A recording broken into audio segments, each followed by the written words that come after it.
All right, and we're back.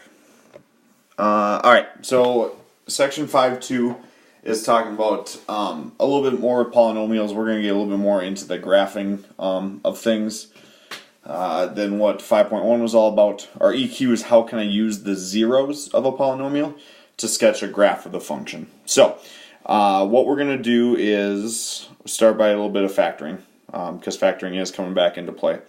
So if we want to start by factoring each polynomial, this is a trinomial, again, because it's 1, 2, 3 terms. We know how to factor this. I want to find numbers that multiply -5 but add up to 4, which would be 5 and -1. So this factors into x plus 5 and x minus 1. For the second one problem, we see that all three terms have a GCF of 2, so we're going to start by taking the 2 out. So it's x squared minus 6x plus 8. We can then factor that to get -4 and -2, multiply to +8 and add to -6. So x minus 4 with x minus 2. And then we put the GCF out front of that. So this is our factored form for each of the warm-up problems. Alright, let's jump right in. We are going to be, again, the point of chapter 5 is to look to see what happens if the power is greater than 2, what happens if you have x to the third, x to the fourth, and so on. What does that do to the graph? So one of the things that we're going to do is we need to be able to factor things like x to the third minus 4x squared minus 21x. But if you notice, x is a greatest common factor of all three terms. I can take x away from all three of the terms, and then it just becomes a degree 2 trinomial, or an x squared equation, and this is then something that we know how to factor. So I want to find numbers that multiply to -21 and add up to -4, which is -7, or which are -7 and +3. So that means we have x minus 7 and x plus 3, just with our greatest common factor of x. Again, and we talked about this a little bit last chapter, if you see x to the third power, that means your final factored form should have 3 x's in it, basically. And sure enough, that is the case here. If I take this and kind of put it there. 2x to the third minus 12x squared plus 10x. We notice that there is x in all three terms, but I can also divide the coefficients by 2. So here I would have 2x, and then as my GCF, I take that out, and then I have x squared minus 6x plus 5. I would then find factors of 5 that add up to -6, which are -5 and -1. This gives me a factored form of 2x times x minus 5, and x minus 1. Again, just as a quick check, if you multiply 2x times x, you should be able to get our front term, our leading coefficient, of 2x to the third power. So when we're factoring today, if you see a power that is higher than 2, most of the time that means there's going to be a variable in the GCF, and then hopefully we get down to something that we know how to factor. So, yep, well, it was aggressive. Look for a GCF. Okay, so this is kind of a lot of there's a lot of different math words that mean the same thing. If you see something like x plus 7 equals 0, we all know that what number plus 7 equals 0? We know that x must be -7. Right, and that's what we worked on with solving quadratic equations. The actual set of parentheses, x plus 7, you will sometimes hear referred to as a linear factor. Linear just because x plus 7 itself makes a straight line, and a factor because it's a part of a multiplication, or part of a factored form, basically. So the fact that this was -7 was what we call the solution. there are a bunch of different things. So we already know negative 7 is a solution. Sometimes it is called a root. That is not the same as a square root. If you hear that negative 7 is a root of an equation, or a root, however you say it, that just means it's one of the answers. Another thing you may hear is it is a 0 of the function.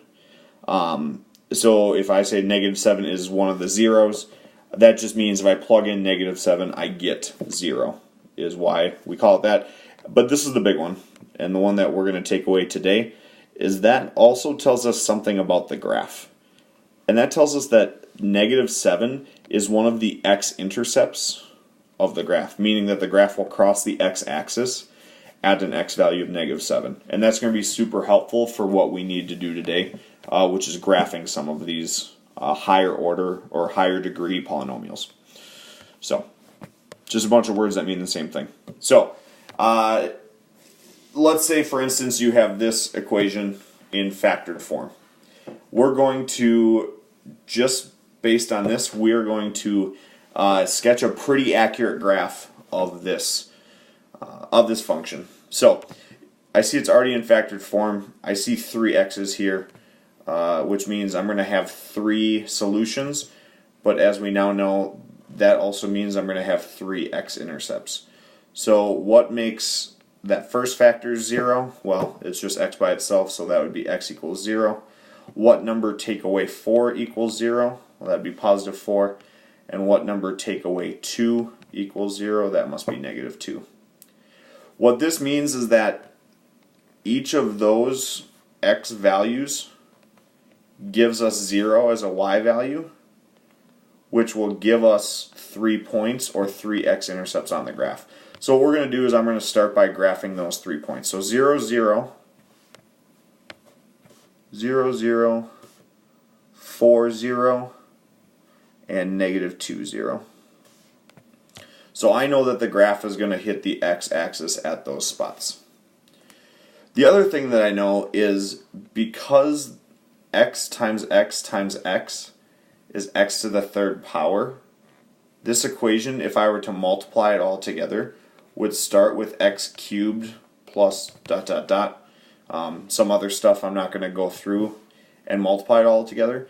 But because it would start with x to the third power, what we learned yesterday or in section 5.1 is that an odd degree, since the degree is odd, that means that the end behavior is going to either be down up or up down. And because a is greater than 0, these two pieces of information together is enough to tell us that the end behavior of this thing is going to be down up.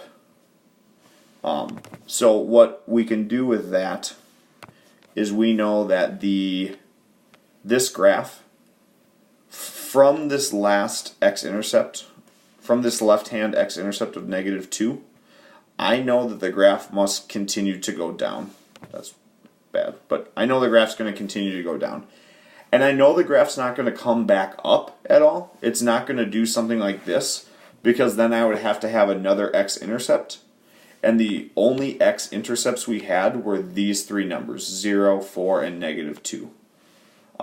So that information paired with the end behavior tells me that from negative 2, as the graph goes to the left, it's going to go down. By that same logic, down up means that from the rightmost x-intercept, the graph is going to continue to increase. So I have the outside portions of the graph. What I don't have is what's going on in the middle of the graph. So to do that, what we're going to do is we're going to choose an x-coordinate, any x-coordinate in between this area.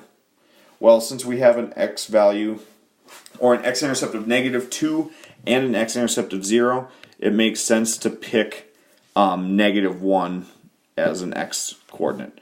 So what I'm going to do is I'm going to go over here to the side, and I'm going to plug in negative 1 in for all of these x's. So I'm going to say x is going to equal negative 1, and I'm going to use that equation up here. I'm going to use the equation that we are given to determine what the y coordinate is. So it was y equals x, y equals x, but now I know I'm plugging in -1 for x. And then it was x minus 4, and then it was x plus 2. And all I'm going to do is I'm going to simplify these three sets of parentheses.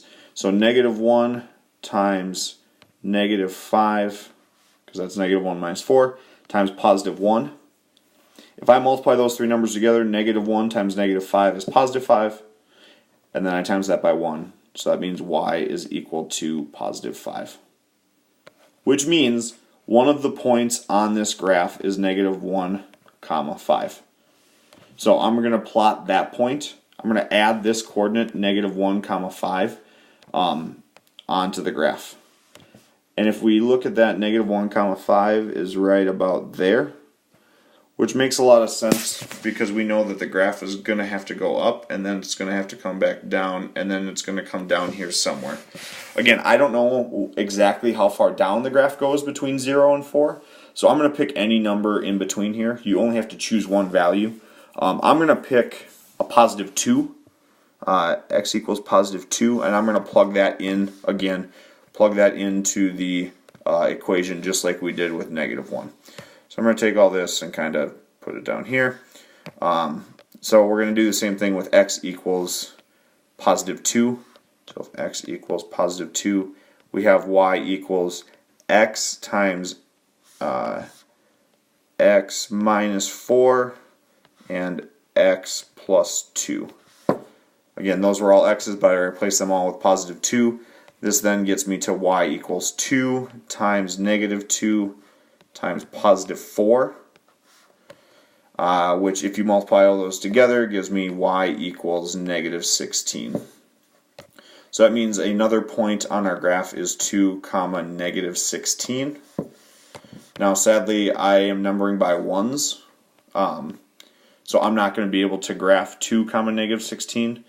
If I choose instead to go by 2's, on the y-axis, so if this was if I call this -20 down here, that will allow me to then get down to 2, -16, which would be right there. I then of course would have to change 2, -1, 5. Again, if I'm going by 2's, I would then have to put it right there because there's 2, 4, 5. But this allows me to put the entire graph on the axes, and then I can kind of sketch, and I know it's going to look something like this. So that gives us kind of an idea of what the graph looks like. So to recap real quick, we took the factored form and we figured out what were the x-intercepts of 0, 4, and -2. We then plotted those points, and that was the basis of our graph. We multiplied the front together, so we multiplied x with x with x to get x to the third power, which told us the end behavior is going to be down up. We then were able to figure out the outside part of the graph, and then to figure out what was going on in the middle of the graph, we picked any number between each pair. So pick a number between -2 and 0, and then pick a number between 0 and 4. And you only have to choose one value in between each pair of x-intercepts. So we plug all that in. We got our y coordinates of -1, 5 and 2, -16, and that gave us, again, just a sketch of the graph. It's not perfect, but we get at least an idea of what's going on. For the sake of